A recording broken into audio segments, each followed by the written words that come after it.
The QPR podcast is supported by Ubico, the provider of rental cars by the hour, who are giving away over £2,000 in credit to our listeners. For your chance to win up to £250 in free credit towards away game travel, short journeys across town, or car club use, enter now at west12media.co.uk/enter. To find out more, visit ubico.co.uk or download their app now. Okay. Second ad, just before we start, we have been nominated for the Football Blogging Awards. We need your votes. We're in the final 6 or 8, something like that. We need your vote to have any chance of winning. Really easy. If you go on our Twitter page, it is our pinned tweet at QPR Pod. You click on the link and it will tell you how to vote for us. And if you don't vote for us and get all your friends to vote for us, then Donald Trump will become the next president of the United States of America. Roll podcast. QPR, Response Rangers are on the up and up. QPR, now we're heading for European Cup. Hello and welcome to Open All R's, the QPR podcast. I am David Fraser and I am sat here in North London somewhere, or Central London, with 3 other QPR fans. Founder of the podcast, co-founder Chris Mendes. Good evening. And you've brought with you some kind of contraption that's sat in the middle of our table. I've brought today. a little toy, yeah. It's a 360-degree camera. Okay. So it's going to capture, just to give people a behind-the-scenes look into our studio or boardroom. How fascinating. Yeah.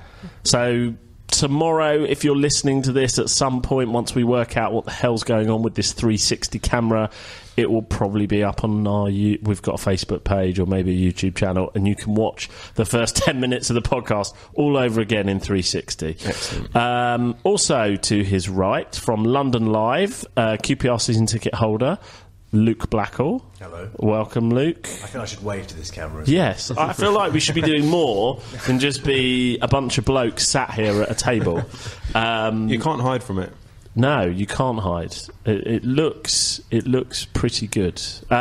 Finally, we have from Independent R's and sometime podcaster Steve Sayce. Good evening.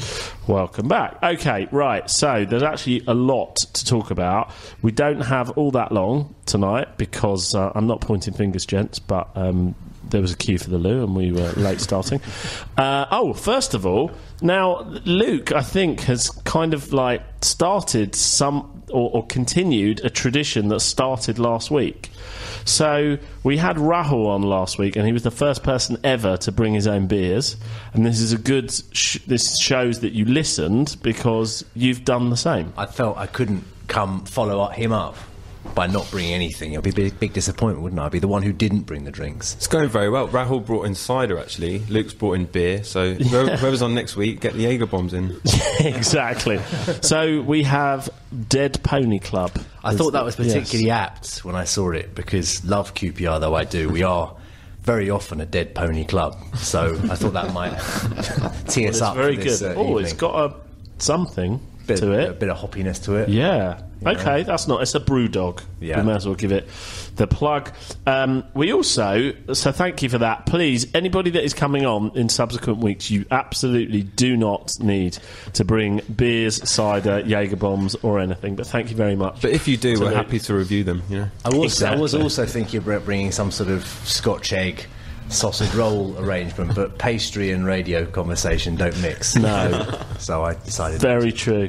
Well, we also need to give a shout out we need to give a shout out for his support to Martin Beattie, and we have a kind of way that you can support the podcast on our website at qprpod.co.uk, and it was Martin who kind donation helped us out this week, so thank you, Martin. Before we get on with all the chat about 2 games which we've got to go through, as well as an interview with our centre forward Sebastian Polter, which is coming up in a few minutes, let me just remind everybody, if you haven't listened to us before, you can follow us on Twitter at QPRPod. You can listen to old episodes at qprpod.co.uk and search for us on Facebook and join our page. I think it is. Yeah, join our page there, and you can watch. You can not only now listen to our podcast, you can watch us in 360. Steve, talk to us about Sheffield Wednesday. Okay. It wasn't fantastic, but it wasn't terrible, which I guess sums up quite a lot of the QPR season so far. Typical Jimmy style, we started off in what I thought was a 4-2-3-1 formation. Had a few chances, but didn't really make an awful lot of impact on Sheffield Wednesday. And then they hit us with really what was quite a soft goal. There was quite a long range snapshot which was almost like mishit. It fell to Gary Hooper who stuck it away, and Alex Smithies didn't really have a lot of a chance. Jimmy made changes second half and went for it a bit more, and actually I thought we looked a lot better in the second half when we had two up top, so Polter and Washington, although I didn't think Silla had a bad game either, but perhaps he was carrying a bit of a knock. And we had the two wingers, we had Mile Shadipo and we had Joek. Yeah. And actually, when we kind of went to that kind of arrangement, I thought we looked a lot better, and we nearly had a chance of an equaliser at death. I just thought it was another kind of typical Jimmy Floyd Hasselbank. Let's start with 4-2-3-1. Oh, it doesn't work. Let's ditch it. Let's throw plan B, C, D, and E at it and see what happens. Hang on, isn't that what you do if the formation that you're playing doesn't work? You adapt it, don't you? But 9 times out of 10, we have tried that formation. It hasn't worked, David, and that's I think that's my key. My key thing with Hasselbank at the moment. Always starts quite rigidly with the same idea, and then finds it doesn't work. It does occasionally work, but most of the time doesn't.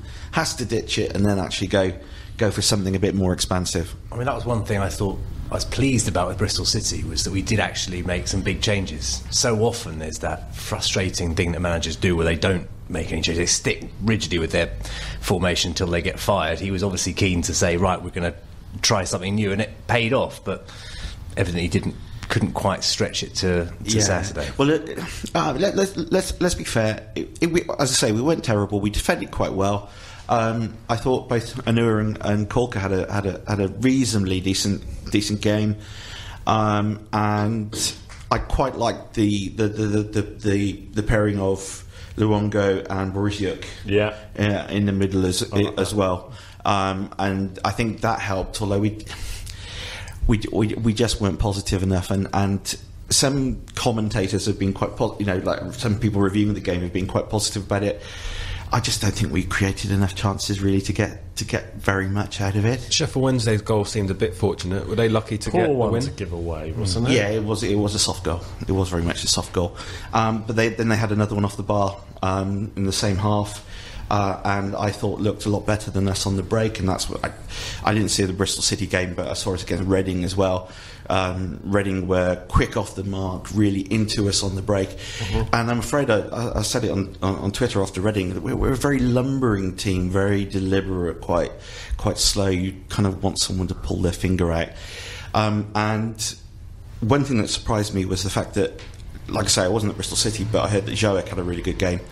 He was dropped for Ben Gladwin. Now, I don't want to pull Ben Gladwin out and give him a hard time, because there were enough people at the game doing that, which I thought was a bit of a shame. But I wonder why Jimmy made that change. I mean, why take someone who's done really well and just turn it upside down? Experience tells you that after looking at our promotion season in the Warnock, we had a fairly settled side. We're just not getting anywhere near that. I know we had to make some changes, so obviously Bidwell's out, Lynch was out, etc. And Hammerlein, he did what he could, but he's a kid, so you can't expect too much. But the fact that we have to keep shuffling the pack all the time, I'd love to see a bit more consistency. Warnock, he's got 2 wins and a draw since joining Cardiff. He's only 5 points behind QPR now. Do you think they'll finish, Bart? No. Oh, let's not go there. No. We'll taper off. I was so positive when I came on this podcast last time, and now it's kind of like we're all ready to slit our wrists. But there was a really interesting quote I thought from Hasselbank, which was quoted in the press on Saturday. He said, "Today was a big test and we did well. That's our aim, to be up there. First we have to walk, then run, then sprint. At the moment we are at the jogging stage." Well, good God Almighty! It's October. Surely we ought to be somewhere near the flipping sprinting stage by now. Did you say Warnock? That's Hasselbank. Hasselbank, right? I may have misheard that. Yeah. Well, I'll know tomorrow morning. The point is, shouldn't we be firing on all cylinders at this point of the season? Don't we say that every year? I think he's just talking about the development of the players because they haven't been there that long. But then you look at other managers and they have an immediate effect. So what I don't know. Formation? I think Steve raises a very important point about formation and consistency of selection. And sure, players get injured, but can somebody, and so you have to change, you have to shuffle the pack, but can somebody tell me what formation we play? I mean, I think I know, but it seems to change about an hour in every game. And who's his best 11? Who are the 11 that he wants to pick? We've got Seb Polter on soon, and they seem to keep shuffling the strikers every week. Honestly, I don't think Jimmy knows his best 11 yet, because he made 5 changes, I think it was, for the Bristol City game. We played pretty well, then he made quite a few changes again. And in one way, it's understandable when you have 3 games in a week, but I honestly don't think he knows what his best team is. A couple of weeks ago, Polter was just first name on the team sheet, and now he's not starting 2 games in a row. And there's an evident lack of confidence there. You look around the players, and one of the things with Polter or the players? I think the players in general. I think you look at them, and they don't look like a team that is firing on all cylinders, that know exactly what they're going to do, and that's extremely frustrating. Something that Peter Hucker said last week, something I've been saying a while ago. There's no communication on that field. You look at them, they're not talking to each other. Every time we've been successful as a side over the last few years, you've always had lots of people talking to each other, organising, chivying, shuffling around. There's none of that. There's no. There's you see Anua shouting a bit. Corker coming back. He speaks quite a bit on the field. Yes, I noticed that. But there's not a lot else, and that really showed at Reading when we threw all our strikers on, and none of them knew where to stand, and they weren't even pushing each other around where they should be. They just all threw themselves into the box, and it looked a bit leadless, rudderless. Are we being a little bit down about it unnecessarily? We didn't lose in 5 before Saturday. We hadn't lost in 5. We thought, I thought it was a decent response against Sunderland, against the Premier League team in the Cup. I know some people might disagree. And Sheffield Wednesday have won something like 4 or 5 home games. So are we slightly exaggerating? Possibly. I mean, Wednesday are good at home. Well, I didn't actually think they were that great on Saturday. Have a look at the wider context, though. Hasselbank has been in the job since the beginning of December, so he's had a fair old crack at the job. And I'm not suggesting for a minute that we should be changing managers just at this point of the season, but he's amassed in 14 games 19 points, and when Ramsey was sacked, he had amassed 19 points in 14 games. So right? I mean, I'm pretty sure I did my research right earlier on. But it's not even that. I think it's the style of the football. And again, I have to preface it. Various reasons, I wasn't at Fulham, I wasn't at Bristol City, but I was at the Reading game, and if anything, I was just depressed by the nature of the game, and that, when we really should be chasing a game, we're really struggling to put a shift in. For my money, I don't think any of it is unfixable. I mean, I think I'm definitely being negative, but I think it's resolvable, and you just feel they need just a bit of a kick up. So how would you resolve it, as it were? I would get them all talking to each other. Communication is the key of life, isn't it? You want them all talking to each other. You want a bit more team spirit there, and obviously they're posting pictures on social media afterwards, but I'm not seeing that on the pitch, and they're running around hard, and I certainly feel that this team is certainly harder working than the side that went down from the Premier League, and I'm much happier supporting this team. I feel they're much more honest bunch of players, but I feel they need a bit more direction, and I don't know, at a certain point you stop blaming the players and you look at the manager. I don't think we're there yet, but I think there's questions that I was having this discussion on Saturday afternoon. I think actually we have a lot of the players. I don't think it's a need to go out and get a lot of players. Really quite impressed with the Polish guys. Kolka seems to be pulling his finger out. I think our strikers aren't doing too bad, and I'd love to see Connor Washington, do it. Actually, put the ball in the back of the net. How many more posts and bars does he need? Well, exactly. Yeah. Didn't he hit one in both games? Didn't he? Since the last podcast, he hit the bar against Bristol City. He had a goal disallowed on Saturday. There aren't any bad eggs in there as far as I can see. It just kind of needs a bit of glue, and I'm not sure if Jimmy is that glue. I think we're also missing a special player. Like when we had Tarat in the season that we were promoted, and I know he thinks of Charon Cherry as that player, but I'm not sure many other people do. Exactly, and maybe it is just one little piece of the jigsaw that's missing that they can go and get in January. Who knows? Well, I also think we need fullbacks who can play as fullbacks. Such an important position. Did you I read today that we're actually looking at an ex-Bolton fullback whose surname happens to be Finney. He's on trial. He's on trial, and he played in a particularly unsuccessful game in the under-23s today when we got hammered 5-1 by Millwall. Not quite as unsuccessful as Sandro, though. Exactly, who got sent off in the first picked half. up a 3-match ban from the under-23s. Yeah. He won't be playing the FA Cup then. Oh no, because it will be gone by then, won't it? Even so it won't really matter. Okay, should we speak to Seb Polter now? It's past the time that we said we would call him, 7:30. I won't make any jokes about efficiency and all that. We'll leave that till we're on the phone with him. So, with a bit of luck and modern technology, here is Seb Polter. Thanks for joining us. First of all, is it Seb or Sebastian or Polter? I don't mind. Okay, we'll go with Seb then. We've just been talking about the game on Saturday. What's your take on it?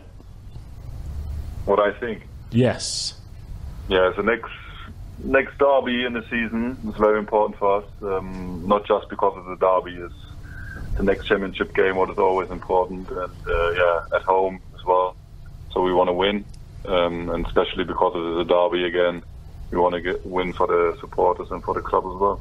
And how do you reflect on Saturday's game at Hillsborough? Say again, please? What did you think about the game against Sheffield Wednesday?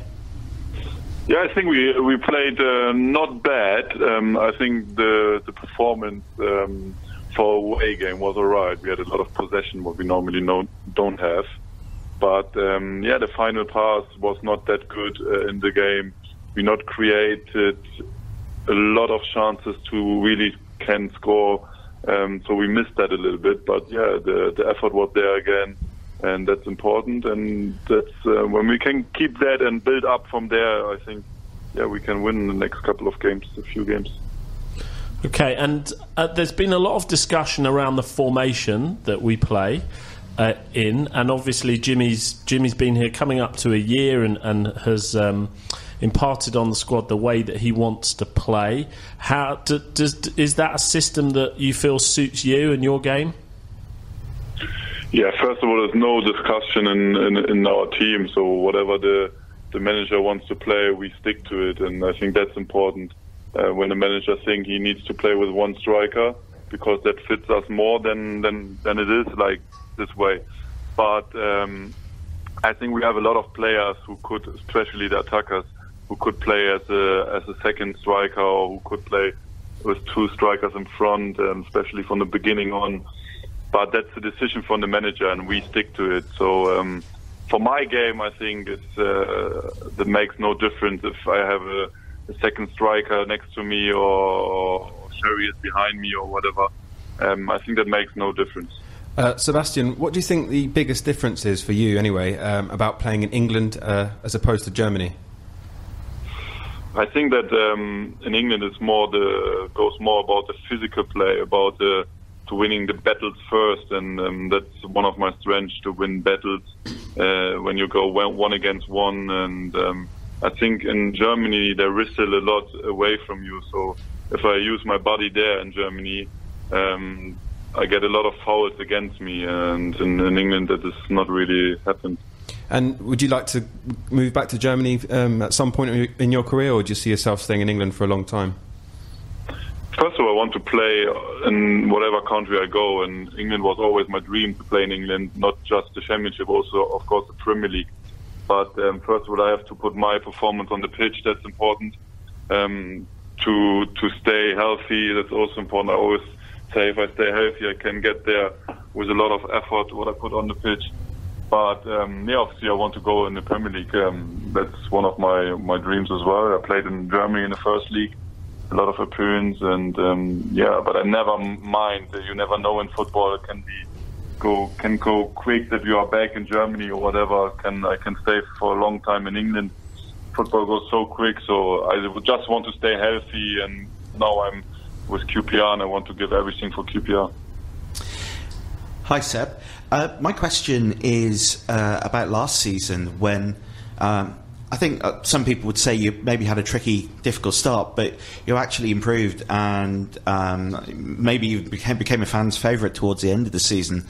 I mean, for example, I remember seeing you at Rotherham away last year, and I thought you were absolutely excellent.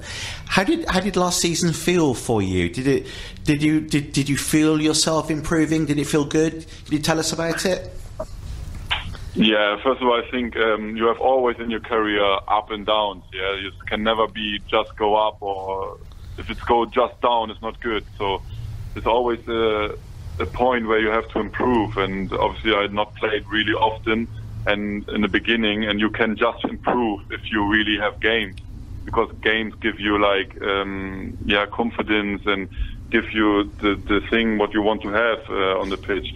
If you're just training, you can of course still improve, but games improve you quicker. And I think after Jimmy Floyd was coming in, I think my game improved more because I was really playing more, so I could show everyone, the supporters in the club, why they bought me for. And I think that was an important thing. So I had minutes on the pitch where I played, and then obviously my game improved more. And I don't say that my game is perfect. I never would say that, because I think no person is perfect. But I think the way how the Championship plays and how you have to play in the Championship, I'm also now more used to. And that's why my game looks maybe a little bit better now. Well, but there's still a lot of space to improve. I for one think you have improved a great deal, and I just want to say thank you very much for that, because it's been a bright light in the last 12 months or so. Yes, thank you. Sebastian, you mentioned that your game improved when Jimmy Floyd came in. Has Les Ferdinand had an impact on your game at all? And he was a big striker for QPR, club legend, and obviously very successful as a player. Yeah, both of them was really important for me. I was speaking with Les Ferdinand a lot at this time when I was not really playing, how I can improve my game to get into the team. And so I was at this time speaking a lot with him, because I was not really sure if the new manager come in who liked me again or whatever. And he always said to me, calm down, and when you put your strength on the pitch, then everything will come. And that's what was really coming. And so I'm happy for that in the last season, that comes how it comes. And I was speaking a lot with Les. Jimmy Floyd gave me confidence when he was coming in. So that was the most important thing at this point in the season. So otherwise I would maybe more go down. So I was happy at this point of the season, yeah.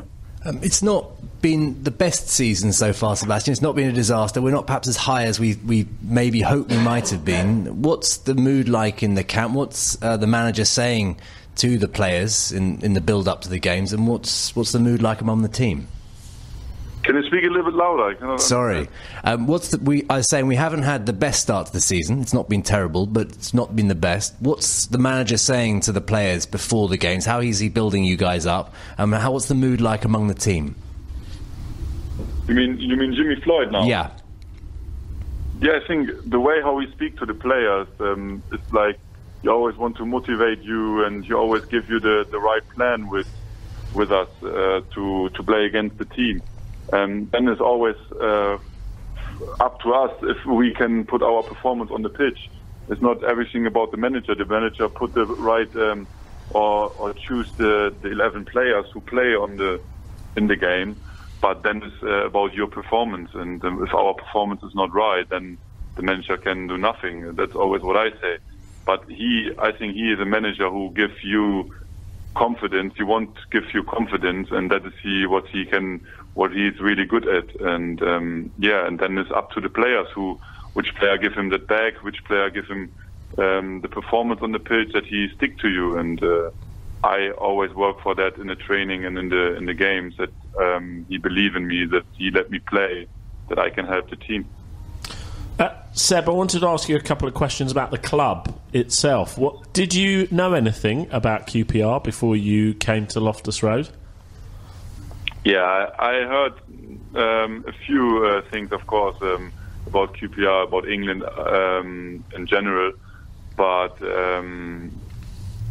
that was not a difference, or that was not the most important thing. For me, was important that the club lives for the football, because always where I played in Germany as well, the club's living the football on the pitch, and especially the supporters.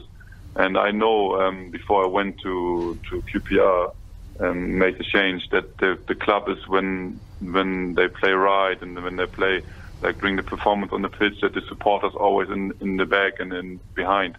So that was the most important thing why I choose myself to go to QPR.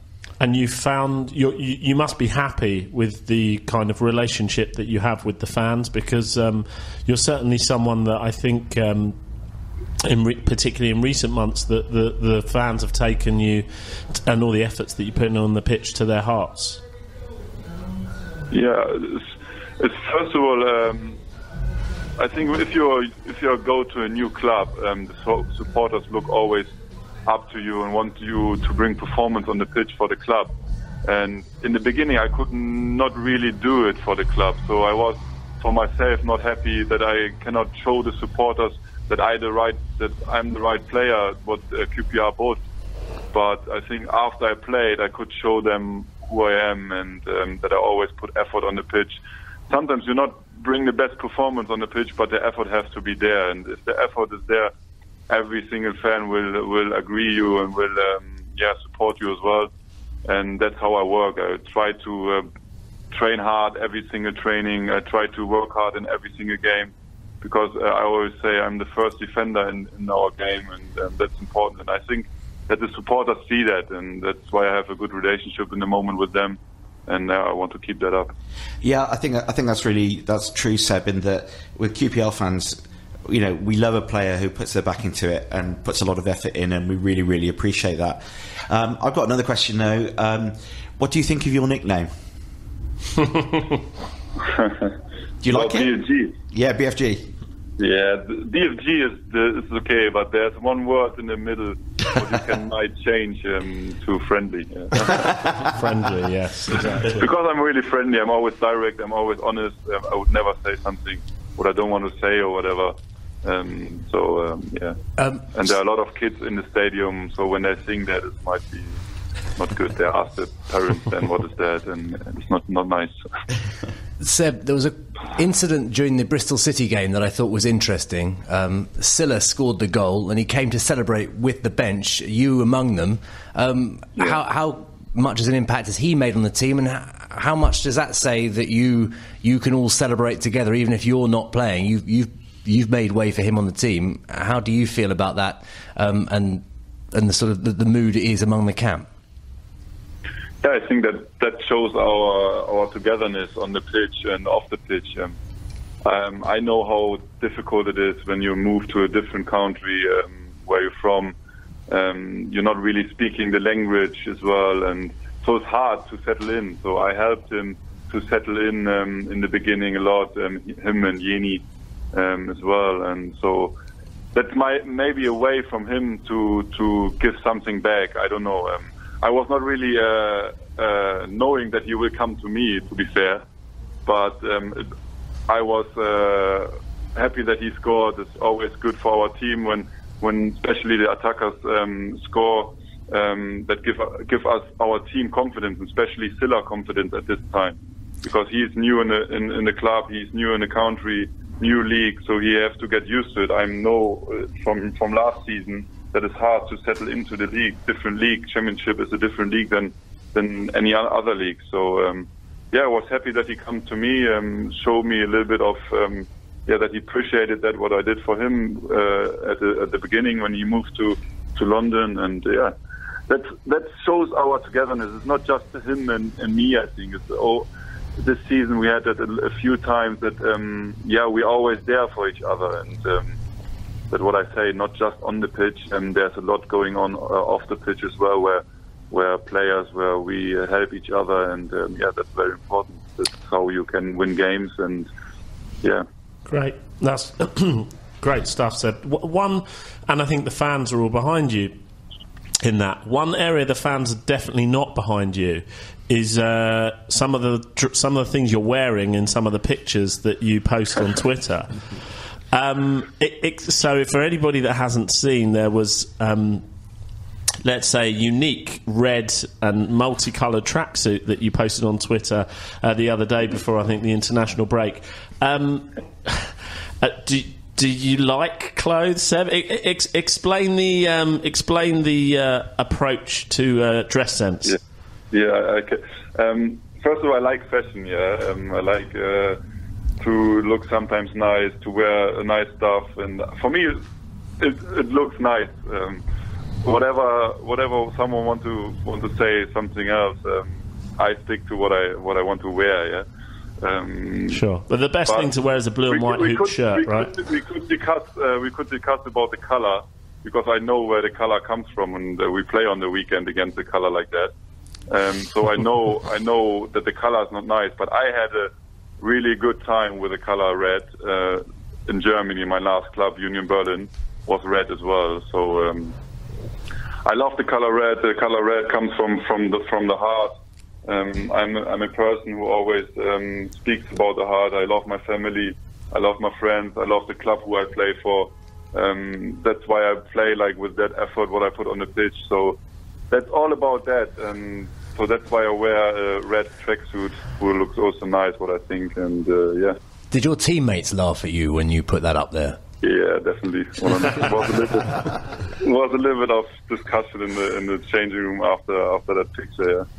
I'm sure. Well, look, keep giving your all for the team, and I don't think anybody will care what you wear off the pitch. Seb, thank you very much for coming on. It's really great of you to give up your time. We really appreciate you joining us, and hopefully join us again. Thanks very much. Hopefully. Thank you very much. Thank you. Cheers. Bye. So that was a seamless, what do they call it, segue in broadcasting circles from, I felt quite bad ripping him about his clothes, and then he sort of went on, well, I've always played well in red, and I love my family, and I love my friends. What am I supposed to do with that? feel really bad. I get the impression he's a fantastic bloke, though. I know there's a lot of fans who have met him, and he says he's really good with the fans. And for me, he's gone about it the right way. He's got his head down. He's worked, tried to improve his game. And I know there was one game quite early on where he was moaning on Twitter about the not being selected. But actually, I think obviously it's not great if players are mouthing off on social media, but that really showed quite a lot of passion. And fair play to him. If I'd rather have a player with a bit of passion and fire in their belly. Yeah. Charlie Austin leaving was a big thing for him, because it kind of gave him the opportunity to be our number one striker. Yeah. But he is the modern day Carl Reddy, though, isn't he? In dress sense. Dress sense, certainly. Because in fact, Carl Reddy used to wear all kinds of weird stuff, and I once wore a suit the same colour as Mr. Mendes's jumper tonight. Very red. Deep red. He loves the colour red. It reminds me of his family. I brought this today just for Seb. I knew he'd have to defend himself. You always had great luck wearing red in your days at TalkSport. Yeah. And I'm a very passionate man. I think you're right. And do you know what? He proves that that cliche in football, but it is true. If somebody gives 100%, then it's very difficult to fault them. I mean, that's not the same. I don't think you can win games with passion, and you can win games with just effort. You obviously have to put the ball in the back of the net and be good and all the rest of it. But it's you can't complain. If somebody gives their all, you can't complain. No, absolutely, and that's what we've lacked for a long time, people who give their all. And there's a lot of questions being asked about players we've signed and the fact that we haven't heard of half of them before they arrive. But that's, I think, in a sense, has proved it's actually quite a good thing. You get people who are up for it and people who want to do stuff and prove themselves rather than people who feel they've already proved themselves and they just want to have a nice life in West London. He is still quite young as well, and it's good that he's got Jimmy there and 25, I think. 25, yeah. 20, yeah, and Les as well. So I just hope that his game, because he is working hard, obviously. I just hope it just improves a little bit, because there are things that he can obviously work on to be better. Because he's just like very close to being like a really, really good championship striker. He scored one of our best goals this year. He did against Leeds. Yeah, excellent cracker, wasn't it? You know, I mentioned that game against Rotherham last season, and because it was away at Rotherham, not that many people got to see it, but that second half performance, we ended up beating them 3-0. It was an absolutely dominant display of centre forward play. You know, he was all over the place, won a lot in the air, great at shielding and distributing the ball. You know, almost flashes of I'll say it carefully, but of a Les Ferdinand. You know, it really was very, very good. And I love watching him try and rob the fullback of the ball, you know, or try and take it off the centre half. He wants to score. Yeah. Whenever he's on the pitch, he wants to score, and I love that. So, we need to go into Wales End, actually, because we've only got a few minutes left, which is anything and everything that we haven't mentioned yet, including maybe, if you want to, a little preview of the game on Friday, which, if in case you missed it, at the top of the Sebastian Polter interview, I asked him about the game on Saturday, and he answered with probably my fault, that one. I don't really have an Arsen. The only thing I wanted to say was he answered the phone in the most brilliant way. That was brilliant, which I don't think in the podcast edit will be on there, because obviously we edit the interview. But Harry, if you can find it, if you've got it, do you think you've got it? Yeah. So play out the podcast with that. At the end of the podcast, just have how he answered the phone, which was ring ring Polter. Wasn't it? Can you just put that like 10 times somewhere in a podcast? Just hide it. Yeah, just keep putting. I reckon that can be sampled. What that dance track. I think German dance music. We can sample that with our theme tune. I'm looking at you. You can do that. What is my ringtone? When you get a message, Polter. It was like what's the character in The Simpsons? McBain. Yeah. Do you know the superhero? That's what it sounded like. Polter. That's my R's end. I won't take up any more valuable broadcasting time, and instead I will go to Steve. Okay, one really good one and one not so good one, maybe. One really good one, I thought the Forever R's launch day was terrific. Really good work by the club. The half time, all the players come out onto the pitch, and especially Stan at the end. Absolutely brilliant atmosphere, and absolutely loved it. And also well done to the fans who put a lot of pressure on the club to do it as well. And I think it's great what the club have done, but there was a lot of fan pressure involved as well, which was terrific. The thing I'm a bit unsure about over the next few months is what's going to be happening with season ticket renewals. We know that the club is going to be October, Steve. Yeah, and it won't be that long before the campaign starts for us to renew our season tickets, which is going to be December, January. Because I know, last year. Because last year they wanted people to buy season tickets for Christmas presents, and that's great. That's fine. But there's a little bit of a perfect storm brewing in that obviously some of the style of the football isn't that great. Also, the way that the fixtures are being changed by Sky, and I know that there's not an awful lot the club can do about that, but I'm just starting to hear quite a lot of people saying on social media, and my friends saying, they're really considering not getting a season ticket next year because they feel that particularly with the fixture moves, that the value of a season ticket is being devalued, and I just think it's something that the club need to keep an eye on. And if there's anything they can do I know they can't change the fixtures, but it's something that they need to keep an eye on, I think, because otherwise, we don't want a half-empty stadium next season. I never really understood that term, perfect storm, because it hints that it's something good, doesn't it? but it's actually Yeah, something it's actually bad. something very, very bad if you've seen the film. I don't really understand. It just means there's a few things that are going to happen that are bad, right? Yes, okay. correct. I feel like I've always misunderstood that, and I've learnt something tonight. Chris? My R's end is I just want to say thank you to Massimo Luongo and Idrissa Silla for listening to our Make Some Goals campaign. That was a tweet we put out last Tuesday morning after the podcast of us pointing at the camera and mimicking the club's campaign to make some goals. Exactly. If anyone missed it. Very good.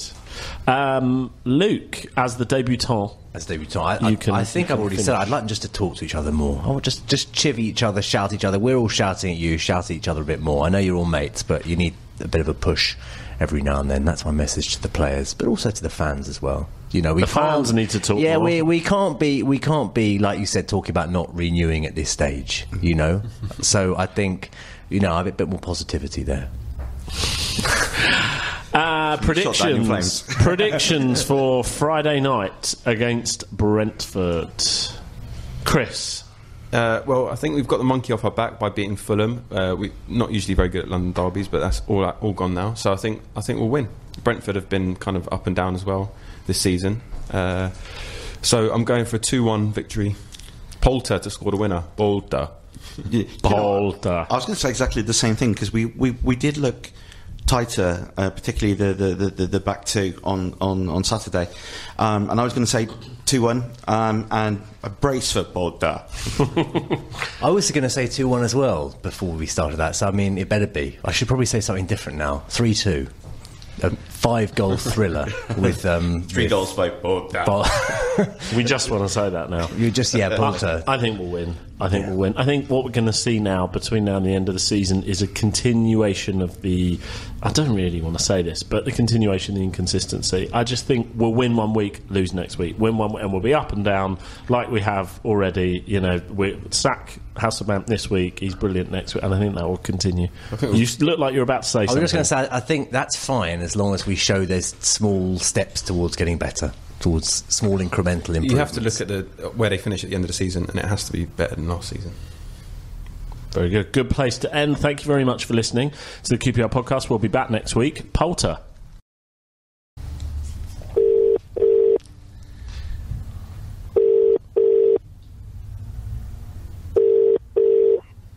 Polter. The QPR podcast is supported by Ubico, the provider of rental cars by the hour, who are giving away over £2,000 in credit to our listeners. For your chance to win up to £250 in free credit towards away game travel, short journeys across town, or car club use, enter now at west12media.co.uk/enter. To find out more, visit ubico.co.uk or download their app now. QPR, Chris